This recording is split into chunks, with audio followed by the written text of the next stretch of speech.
My special guest today is creator of Wallace and Gromit, Nick Park, and I began by asking him, does he mind the fact that he's not as big as his creations that he spent years creating? It suits me fine, actually, yeah, because I can go and shopping and stuff, not be recognised. Occasionally someone comes up to me, it's quite nice, if people do, but it's the characters that are known, which is the preferable way, yeah, for me, definitely.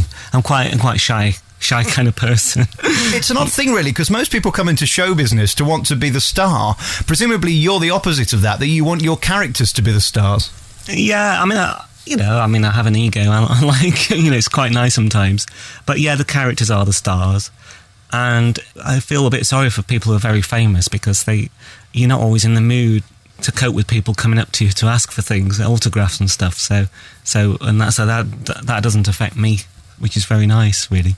What are you most proud of? Is there a single film you've made or a single animation that you've put together that you are determined is going to be the best thing of your career? The most satisfying, looking at it that way, I think for me has been the original Creature Comforts. Just because it was very short. It took kind of 5 months to do the whole thing. About 3 months to do the filming. And, recording people's voices was much easier than writing a script, because it was using real, vox pop interviews and just editing that, really, and then thinking of who can be what animal and designing the animals and then animating it, which took a bit of time. But then that 5-minute film then won an Oscar. So when you spend, 5 years on a movie, the amount of effort you put in is enormous, for what you get out of it. I think the other thing I feel particularly proud of, I guess, is The Wrong Trousers. For me, it's the one that gets the critical acclaim above all of the Wallace and Gromit films, really.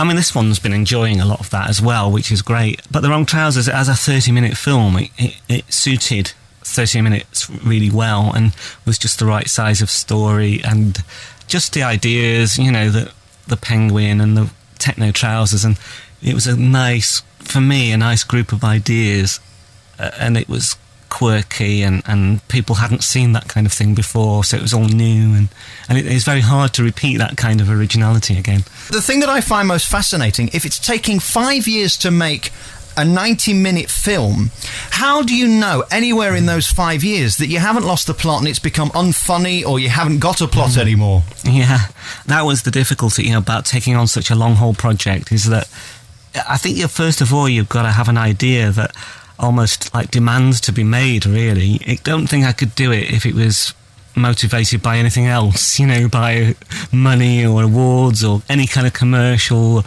or public expectation.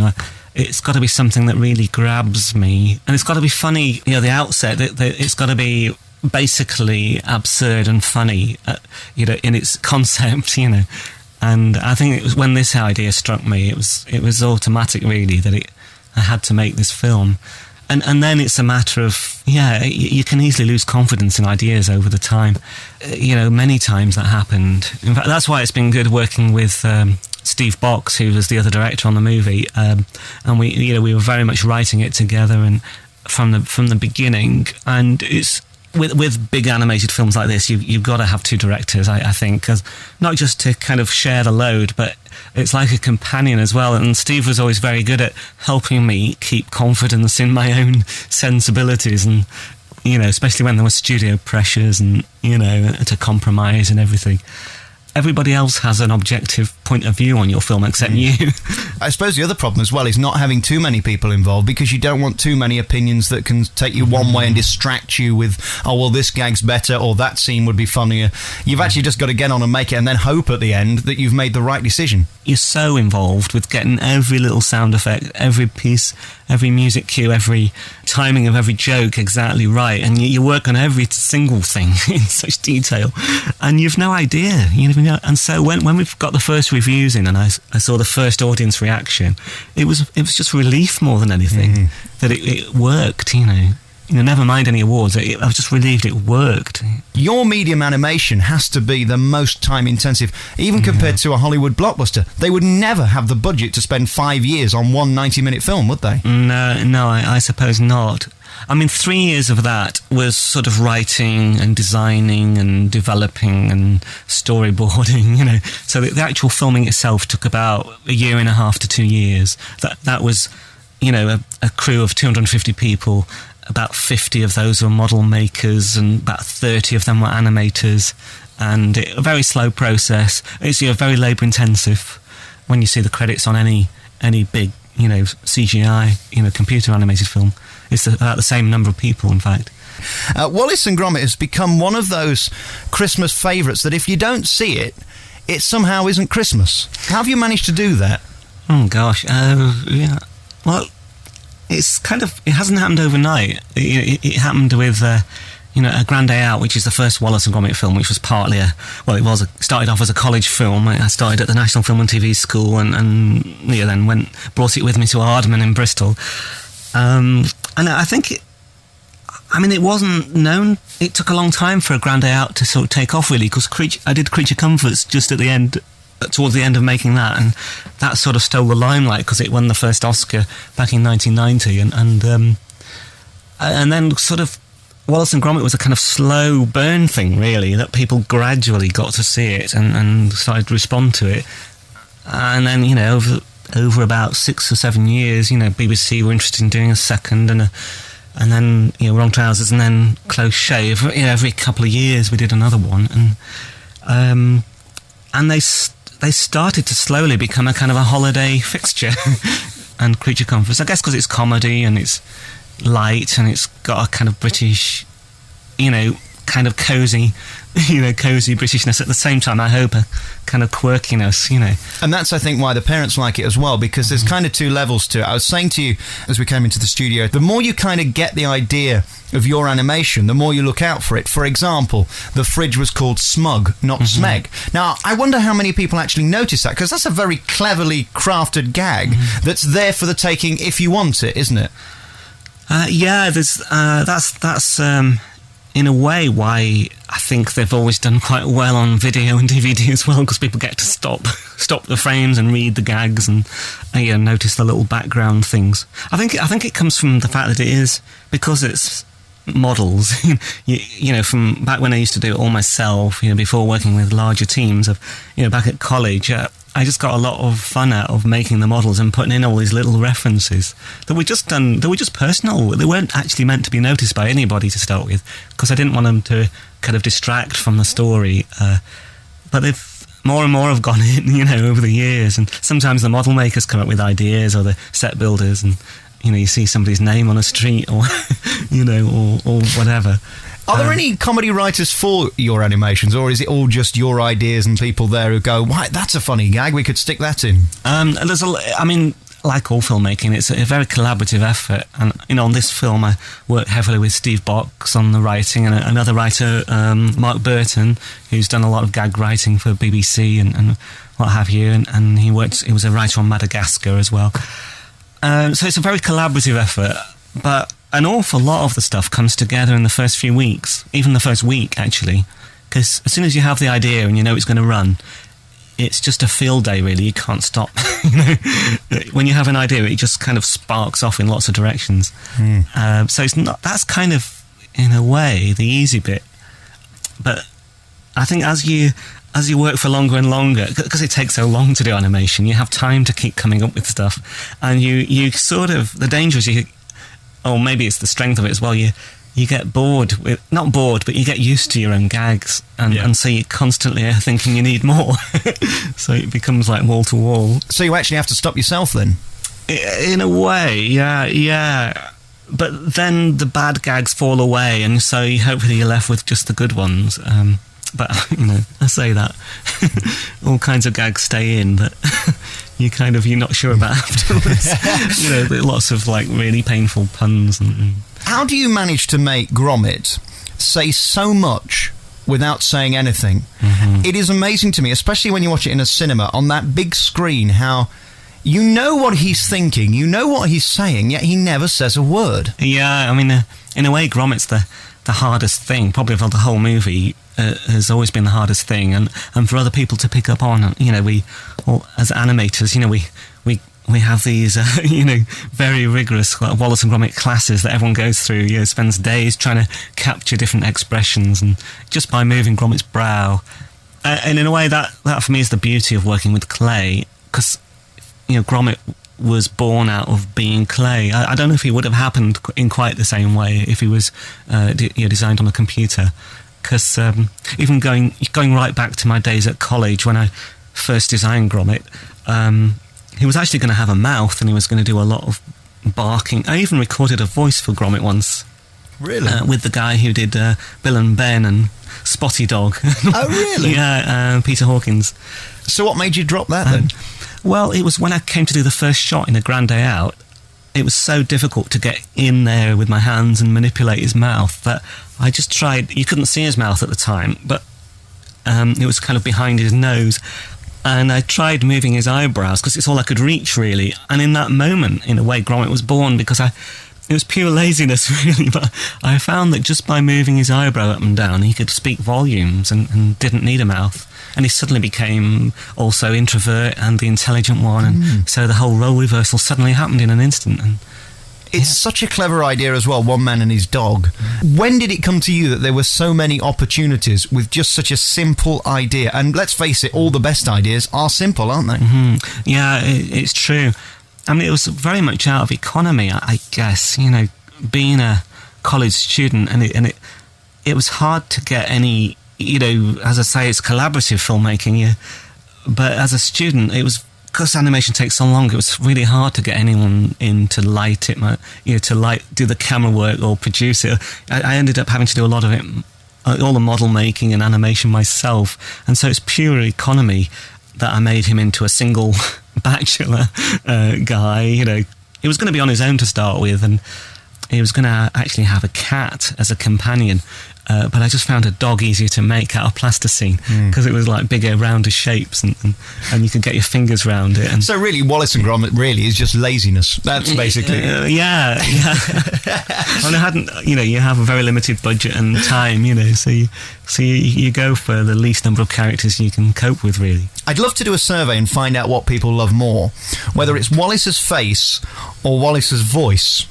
Because Peter does such a great job of encapsulating his dippiness, yet his creativeness. I mean, it was so perfect. Did you know from the beginning that Peter Sallis was the guy you needed for that role? Yeah, I mean, this was back in 1982 as a college student. I knew him from Last of the Summer Wine, and from the very beginning he was my first choice, and I approached him really as a student, and I think I might have paid him 50 quid or something, but he really did it as a favour, I think, for a poor student.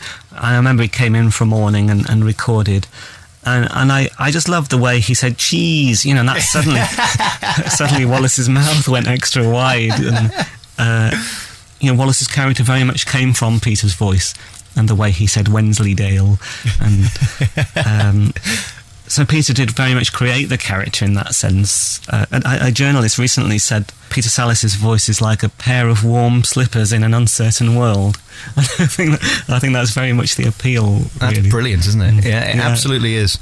And presumably Peter has no problem doing this for the rest of his life and career, because I mean, it is just so brilliant for him. We me and Steve are quite fussy about we have a very strong idea of what every single kind of line of dialogue should be. You're not like a Royal Shakespeare Company director who's telling him how to say every word. And no, we don't want it, like in that. Are you really like that? I am, actually. It's like the animation, you kind of know how everything should be. But, obviously with actors like Peter and Ray Fiennes and Helena Bonham Carter and all the others, they give you so much more that you don't expect as well, and there are certain things Peter would tell you I'm very fussy about. Have you got a favourite line that Peter said for you in obviously this character that you wrote that just sums up the character for you, or that you're just so proud of? Is there a single line that you can pick out? Gosh, that's a difficult one. I mean, what's really funny is that many of his lines have become kind of catchphrases, cracking toast Grommet was one of the first ones. And so everything's cracking now, when people say cracking, they think of Wallace and Grommet. Yep. And a lot of it, has come from Bob Baker, who was a very influential writer on Wrong Trousers and Close Shave. And a lot of these things, which was very much a Bobism, actually, was no use prevaricating about the bush, and things like. And I love the way Peter delivers those lines. He's got his own stamp all the time. He has got one of the best voices in show business. It's just fantastic. And as I say, he just makes it so warm. And that's the great thing about it. You kind of feel as if you know him. Yes, you do. You do. He's got such a lot of character. Partly it was the kind of tones in his voice. Just those little kind of... you find yourself while you're animating, kind of coming out with Wallaceisms all the time. And all those little... There's almost a thought process goes on in all these, which is usually a very vague, blank thought process. But I've always been quite keen to kind of, in a way, put my own stamp and style on things that I do. But... without it seeming too kind of forced, and from the beginning of Wallace and Gromit, the wide mouth and and also speaking with very fundamental shapes, for the vowels, lots of very obvious shapes for the vowels. It's also a very northern thing, I guess, to use the lips a lot. And especially the bottom row of teeth. I thank you for doing this because you're an incredibly private man, it seems to me. You don't do many interviews. Is it just you want your work to speak for itself, or you don't like talking to journalists? No, I don't mind. I think it's it's hard to always say what you mean. On air. I like doing interviews though when it's nice and relaxed and conversational. Like anyone, to talk about your work is, it's great to be able to talk about it. I think I get, especially when it's kind of gets busy, and around publicising the film, it gets incredibly tiring. I kind of enjoy making films more than I do talking about them, I suppose. But it's nice to do. Like today, it's relaxed and not too many interviews. Oh, good. Well, I'm glad I'm not annoying you. That's the main thing. So let's talk about your upbringing now and your life as a child. And I can only presume that you were scribbling and drawing through your entire childhood to be this talented now. Was it always a passion of yours? Yeah. It's something... I always loved to draw as a kid and make models. Yeah, and, my family was always very creative and always lots going on. And my dad was a photographer and... showed me which end of a camera to look down, and my mum's always been into making clothes, and so there's always offcuts of stuff as well to play around with. But I also feel very lucky that it's a creative environment, but always lots of encouragement to be creative, and if you have a talent to use it, and in whatever way, was always the kind of atmosphere I was brought up in. And I just love drawing cartoons. I love the Beano. I was an avid reader of the Beano, and I wanted to draw cartoons like that. I did my own cartoon strips sometimes, and then when I was about 13, I discovered that my mum's home movie camera, it's like an 8mm Bell and Howell camera, could take single frames, which, no one knew about animation then. So to have an ordinary camera that happened to have an animation button on it, I kind of wonder how that found its way to me.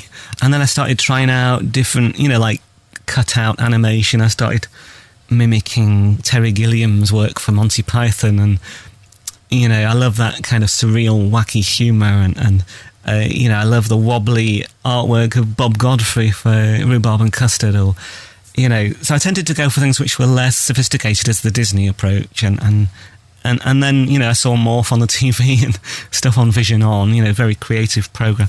And I started mimicking anything I saw, really, from the age of 13, 14, 15. And plasticine was always around, so I liked techniques that were kind of very much in front of the camera and very immediate, rather than involving lots of technique and precision and know-how. Is being an artist a different talent to being creative with plasticine and making something like Wallace and Gromit, and yet you can't draw anything, or do the two deliberately go together? I think they do. I started off wanting to be a cartoonist, and I think being able to draw really does help, actually. I don't think all the animators are not necessarily, brilliant at drawing, but most have some ability. Graphics and a sense of design and a sense of composition, and it's all quite important, because it's not just cartoon, it's not just comedy, it's about filmmaking and about composing shots and having a kind of overall vision for the movie as well. What I love about this kind of animation is that it's a mixture of all the things I've always loved, from all the comedy and slapstick of cartoons, and with clay you can be very much like a Warner Brothers cartoon in terms of squash and stretch. When you bash Wallace's head, it can go into his shoulders and pop out again.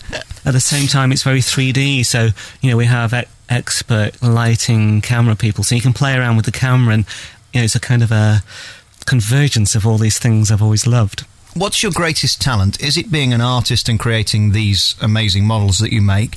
Is it observing people? Because that's the thing that you're really brilliant at, is finding a character like Wallace, taking that from real life, we all know someone like Wallace, and then putting it into the animation. What is your biggest skill? Oh, my biggest skill? I don't know. I mean, I like, best of all, coming up with ideas, I think. I love working at the storyboard stage, and I like kind of taking a situation and trying to draw out as much comedy from that situation as I can, and trying to be a bit different, and a bit, how can I be? As soon as you feel an idea is becoming like something else, then how do I change it and find a slightly different angle? And one thing I suppose I've found myself, and I guess this is a tradition in Aardman, Peter Lord and David Sproxton, they were doing it before I got there, but on Creature Comforts, what I love about clay is that you can, even though it's animals in that case, you can bring out very human observations and traits. I think it's because you have this figure sat in front of the camera that's inanimate, and it's made of clay, and the film runs at 24 frames per second, so every 24 times you move the figure, you get 1 second of film in the can. But it means as an animator, you're almost like an actor, in that you're trying to put your emotion into the character, and by tweaking it, you're very hands-on every single frame of film. So kind of emotion tends to come through the clay because you're able to manipulate it in very small increments, and almost with feeling every single frame. So 24 pictures make 1 second of film. So how small are the nuances that you're changing, for example, Gromit's ears in each of these films? Minute, are they? Yeah. I mean, I have a Grommet here. This is radio. Nothing gets past me. But you've actually brought in the real models with you. And they're quite tiny. Yeah. They're the real size that you actually film with, are they? Yeah, Grommet here is about 5 inches high, something like that. Wallace is about 9 inches high. And, it's made of your ordinary plasticine, And, Gromit's got his famous eyebrow there, and he looks rather, I don't know, bewildered or something there. We have him in front of the camera like that, and the animator, we just tweak his eyebrows slightly like that, take a frame, move it again slightly, take a frame. And it varies, through practice you get to learn how far to move things. And I'm used to the bewildered look in my radio studio for some reason. But Grommet, he can change expression dramatically in very small increments. How do you know whether it's going to work? Well, there are ways that we have these days of, you can monitor the movement, on a digital frame store as you're going, and, so you can kind of see what you're doing as it's kind of slowly, it's taking frames as you're working, and you can see it in playback.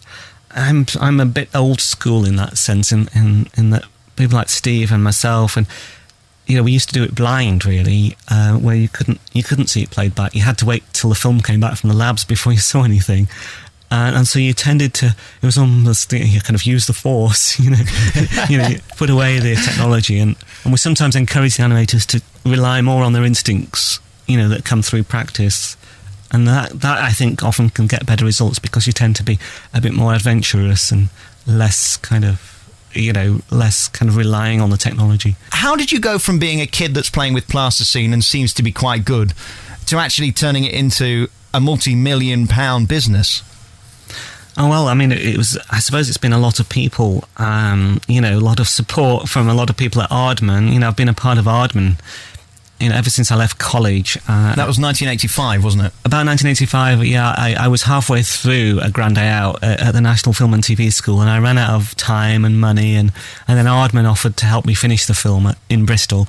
That was just a very small company at the time, doing things like Morph for Take Heart. And so, because I worked part-time for Aardman for a long time, and so the film took it's all 7 years altogether to finish that. It was very much a single-handed effort.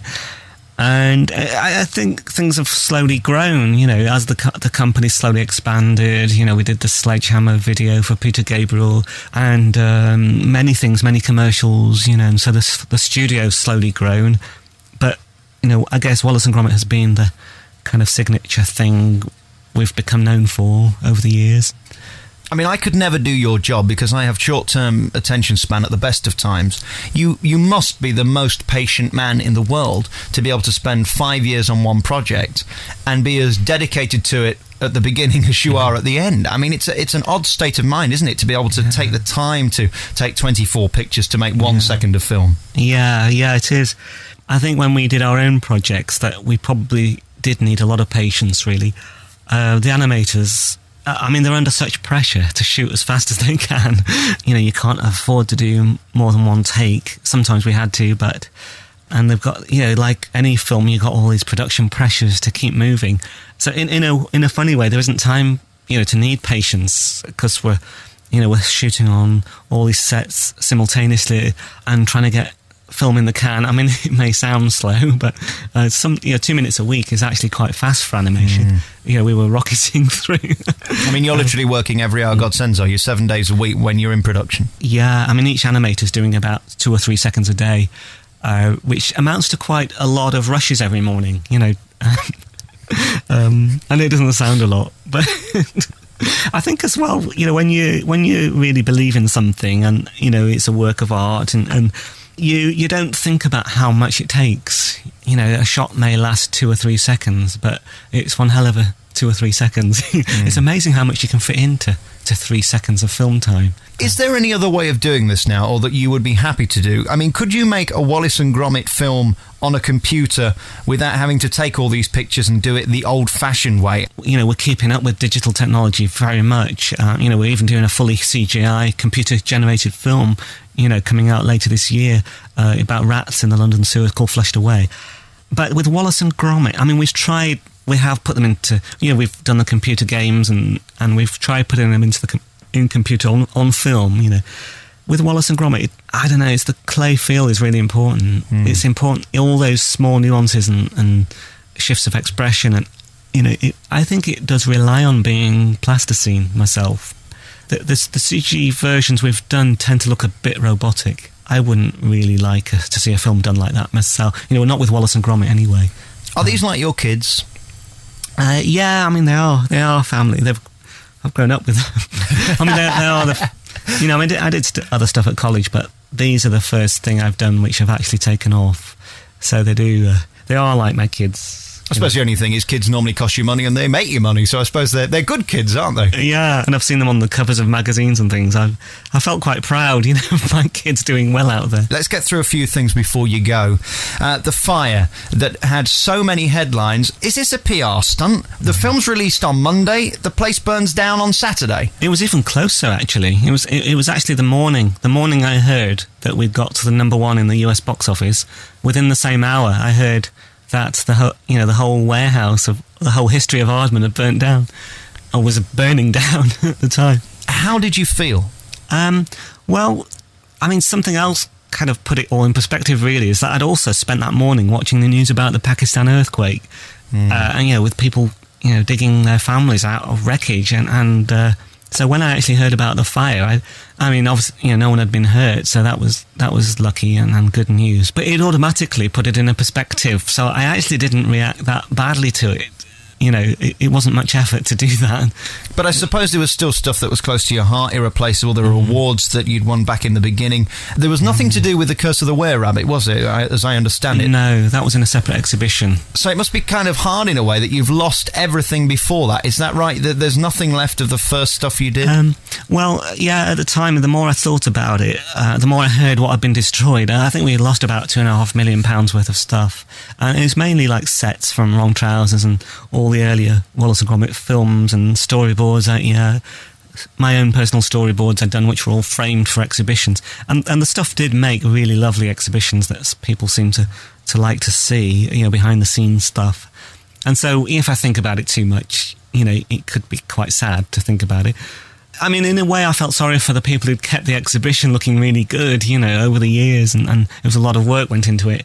But as far as I'm concerned, it was made for the films and it had its use. And in a way, I was I was touched by how it was so much. We got such a lovely reaction from people that I didn't realise it meant so much. Well, I think people believe that Wallace and Gromit are real. Yeah, it's a bit like Coronation Street. We believe that those characters really do exist, and when we heard that their home had burnt down and they'd gone with it, it just had the most peculiar reaction across the country. People were genuinely upset for you. I know. I was really amazed because I was getting letters from. I mean, from people in Los Angeles as much as from Britain. I got a letter from Prince Charles. Did you really? Yeah, a very kind of heartfelt letter, actually, of saying how sad he was to hear about it and wishing us all the best. The final question I want to ask you about this: do we know why it happened or how it happened? They believe it was an electrical fault. So it wasn't malicious, at least? No, it was suspected it was something, because there have been a few fires started around that area, but they've no evidence of arson, I don't think.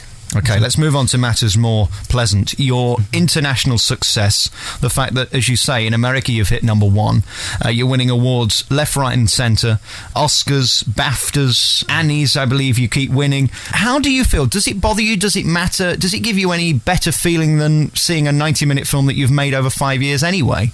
I like winning awards.